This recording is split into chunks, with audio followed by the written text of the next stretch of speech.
ஓம் சரணாகத தீனார்த்த பரித்ராண பராயணி சர்வசியார்த்திகரே தேவி நாராயணி நமோஸ்துதி. வணக்கம் நேர்களே, இது மகாலட்சுமி ஜோதிடம் வழங்கும் காலச்சக்கரம். உங்கள் அன்பு ஜோதிடர் ஸ்ரீராம்ஜி பேசுகிறேன். அனைவரும் நலமுடன் இருக்கிறீர்களா? நன்றாகத்தான் இருப்பீர்கள், நன்றாக இருக்க வேண்டும். இன்றைய காணொளியில் நாம் காண இருப்பது என்ன தரும் வசுமதி யோகம். இதன் தலைப்பு. ஜோதிட சாஸ்திரத்தில் பல உபயோகங்கள் உள்ளடக்கி இருக்கின்றன. இதை நம்ம ஒன்று ஒன்றா பார்த்துட்டு வரோம். அதில் ஒரு வகை யோகம் தான் வசுமதி யோகம். இந்த வசுமதி யோகத்தினுடைய சிறப்பே என்ன அப்படின்னா, உபஜயஸ்தானங்கள் மூலமாக கிடைக்கக்கூடிய யோகங்களில் இது ஒன்று. நம்ம லக்னத்திற்கு உபஜயஸ்தானங்கள் அப்படிங்கிறது 3, 6, 10 மற்றும் 11. இதில் 10ம் 11ம் தொழிலும் லாபமும் தரக்கூடிய வீடுகள்னாலும், இந்த 3ஆம் இடமும் 6ஆம் இடமும் பார்த்திங்கன்னா மறைவு ஸ்தானங்கள். மறைவு ஸ்தானங்கள் மூலமாக கூட யோகம் கிடைக்கும் அப்படிங்கிறது தான் வசுமதி யோகத்தினுடைய சிறப்பு.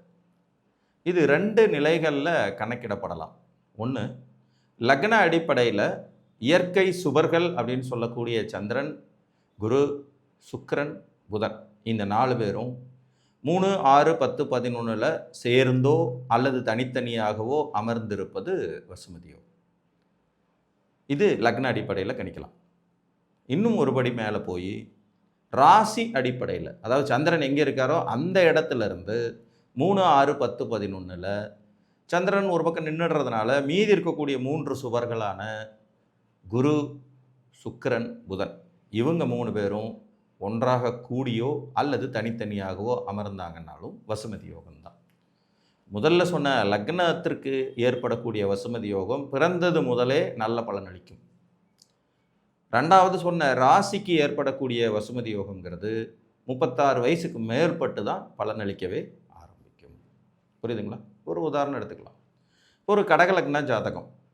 இந்த கடகலக்னத்திற்கு 11ஆம் இடமான ரிஷபத்தில் சந்திரனும் சுக்கிரனும் இருக்காங்க.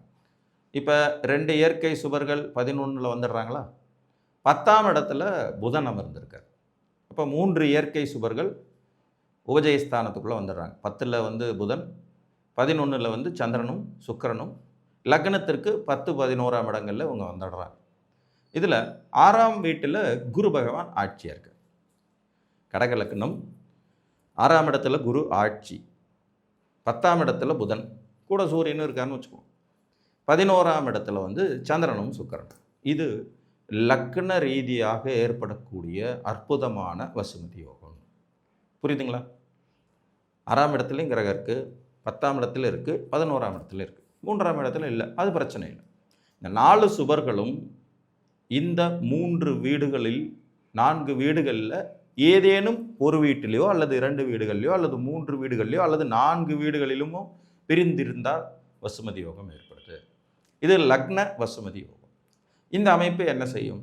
பிறந்தது முதலே ஒரு ஜாதகரை திறமைசாலியாக, சுய முயற்சி உடையவராக, தன்னுடைய சொந்த காலில் நிற்கும் யோகியதை கொண்டவராக, வளர்ச்சி மேல் வளர்ச்சி அடைபவராக, செல்வாக்கு மிக்கவராக, சொல்வாக்கு மிக்கவராக, உயர்கல்வி பெறுபவராக, உத்தியோக வலிமை பெறுபவராக, தொழில் செய்து வளர்ச்சி அடையும் யோகியதை உடையவராக, தான் சார்ந்த துறையில் புகழும் அந்தஸ்தும் பெரும் செல்வமும் சேர்க்கும் வலிமை உடையவராக, நீண்ட ஆயுள் பலம் கொண்டவராக, வளர்ச்சி மேல் வளர்ச்சி அடையக்கூடிய தகுதி கொண்டவராக, நல்ல உடல் வலு உடையவராக திகழ வைக்கும். புரியுதுங்களா? உபஜயஸ்தானங்கள்னால கிடைக்கிறது. முயற்சி இங்கே இந்த உபஜயம்னாலே முயற்சிங்கிறது எப்போவுமே வந்துடும். ஒருத்தருக்கு பூர்வீகத்தின் மூலமாக கிடைக்கக்கூடிய ஆதாயங்கள்ங்கிறதெல்லாம் அவர் உழைக்காமையே கிடைக்கிறது. ஆனால் உபஜயத்தின் மூலமாக கிடைக்கக்கூடிய ஆதாயங்கள், வளர்ச்சி, வெற்றி எல்லாமே இவர்களின் கடினமான முயற்சிகள்னால கிடைக்கக்கூடிய, நல்ல கஷ்டப்பட்டு படித்து நல்ல அந்தஸ்துக்கு நல்ல விதமான பிஸ்னஸ் பண்ணி சக்ஸஸ் பண்ணுறது, நல்ல வேலைக்கு போய் அதில் தொடர்ந்து முன்னேறது, தான் சார்ந்த துறைகளில் நெளிவு சுழிவுகள் அனைத்தையும் கற்றுக்கொண்டு அதில் புகழ்பெற்ற மனிதராக திகழ்வது, அதில் உயர் வருமான பிரிவினராக மாறுறது. ஒரு ஆடிட்டர் இருப்பார், சாதாரணமாக ஒரு 10க்கு 10 ரூமில் ஒரு 2 கம்ப்யூட்டரை போட்டுக்கிட்டு அவரும் 10 பேருக்கு கணக்கு சொல்லிட்டு கணக்கு வழக்கு தாக்கல் பண்ணிட்டு இருப்பார். இன்னொரு ஆடிட்டர் இருப்பார், அவர் பார்த்திங்கன்னா ஒரு பெரிய அசோசியேட் மாதிரி நடத்திட்டு இருப்பார். அவருக்கு கீழே 10 ஆடிட்டர் படித்தவங்க வேலையில் இருப்பாங்க. பெரிய 1000 சதுர அடியில் ஒரு ஆஃபீஸ் போட்டிருப்பார், சிட்டியோடைய சென்ட்ரு பாயிண்டில் இருப்பார். பலவிதமான கம்பெனிகளுக்கு கணக்கு வழக்குகள் தாக்கல் பண்ணிட்டு பாரு. 2 பேரும் படிப்பில் ஒரே ஆளுங்க தான். ஆனால் ஒருத்தர் சாதாரணமான நிலையில் இருக்கார், இன்னொருத்தர் மிக உயர்ந்த நிலையில் இருக்கார். இந்த மிக உயர்ந்த நிலைக்கு தன்னுடைய துறைசார் தெளிவும் ஞானமும் அறிவையும் கொடுக்கக்கூடிய யோகம் தான் வசுமதி. புரியுதுங்களா? இதில் சந்திர அடிப்படையில் வரும்போது இந்த யோகத்துக்கு ஒரு 75% தான். ஏன்னா அங்கே சந்திரனை தாண்டி மீதி 3, 6, 10, 11 கிரகங்கள் இருக்கணுங்கிற விதிகள் வந்துடும். மீதி இருக்கிறது 3 சுவர் தான். சந்திரனோடு சேர்த்தா தான் மொத்தம் 4 சுவர். இதுலேயும் வசுமதி யோகம் ரொம்ப சிறப்பான அளவில் வளர்ச்சி தருவதற்கு சந்திரன் வளர்பிறை சந்திரனாக இருந்தான்னா இன்னும் கூடுதல் சிறப்பாக இருக்கும். இன்னொரு உதாரணம் பார்க்கலாம். இப்போ ஒருத்தர் துலாம் ராசி துலாம். இவர் என்ன லக்னம்ன்றது கணக்கில் இல்லை. இங்கே சந்திரன் அடிப்படையில் இந்த யோகங்கள் எப்படி செயல்படுது அப்படிங்கிறதுக்காக இதை நான் சொல்கிறேன். ராசி துலாம் ராசி. இவருக்கு கடகத்தில், அதாவது 10வது வீட்டில் புதன், சுக்கிரன், குரு 3 பேரும். புதன், சுக்கிரன், குரு. 9ஆம் இடத்துல சூரியன் ராசிப்படி. இப்போ 3 இயற்கை சுபர்களும் ஒரே வீட்டில் உபஜயஸ்தானமான 10ஆம் இடத்துல. நல்ல படித்த திறமையாக தொழில் புரிந்த மிகப்பெரிய கோடீஸ்வரரானவரோட ஜாதகம் தான்.